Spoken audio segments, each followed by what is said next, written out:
Alipur museum দেখে তিনজনে মিলে বেরিয়ে পড়েছি। হাতে এখনও বেশ কিছুটা সময় আছে, রাত 9টায় আমাদের ডিনার টেবিল বুক করা।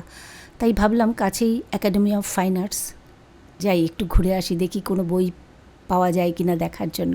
এসে দেখছি 6:30টায় মেঘনাদ নাটকের শো চলছে। ছেলে বলল, মা এই সুযোগটা নষ্ট করা যাবে না, যাই টিকিটটা কেটে আনি। সবে সন্ধে নামছে। এই জায়গায় পাখির প্রচুর কলতান, এত সুন্দর একটা পরিবেশ।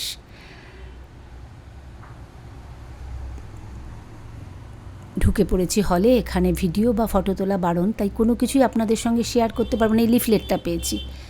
নাটক শেষ করে চলে এসেছি পিয়ারলেস ইনে।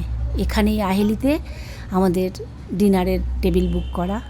এখানকার অ্যাম্বিয়েন্স নিয়ে তো নতুন করে বলার কিছু নেই, অপূর্ব। দোতলায় আহেলি।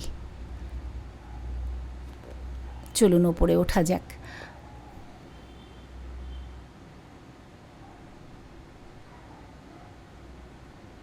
একেবারে বাঙালি আনায় ভরপুর। ঢুকতেই যেটা চোখে পড়ল, সমস্ত টেবিলে কাঁসার থালা বাটি, এবং যারা পরিবেশন করছেন তারা সবাই ধুতি পাঞ্জাবি পরা। পুরো পরিবেশটা যেন বাঙালি আতিথেয়তার ভরা। টেবিলে বসতে না বসতেই ওনাদের মেনু কার্ড চলে এসছে। মেনু কার্ড হাতে পেয়ে একটু দ্বিধায় পড়ে গেছি, কারণ নানা বাঙালি পদের সরঞ্জাম। এখন তো সব খাবার খাওয়া যায় না, তাই ঠিক হলো ছেলে নিল একটা মাটন থালি।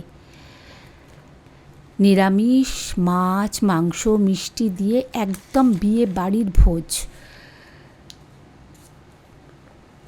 আমি আর আমার হাজব্যান্ড নিয়েছি সাদা ভাত, মোচা চিংড়ি, বড় বড় গলদা চিংড়ির মালাইকারি। আর ছেলের থালি থেকে তো সব স্বাদই একটু একটু করে নিয়েছি, কেননা এতটা একা কারোর পক্ষেই খাওয়া সম্ভব না। খুব সুন্দর একটা ডিনার করলাম, মনটা ভরে গেল। পরিবেশ, খাওয়া দাওয়া একদম ঘরোয়া।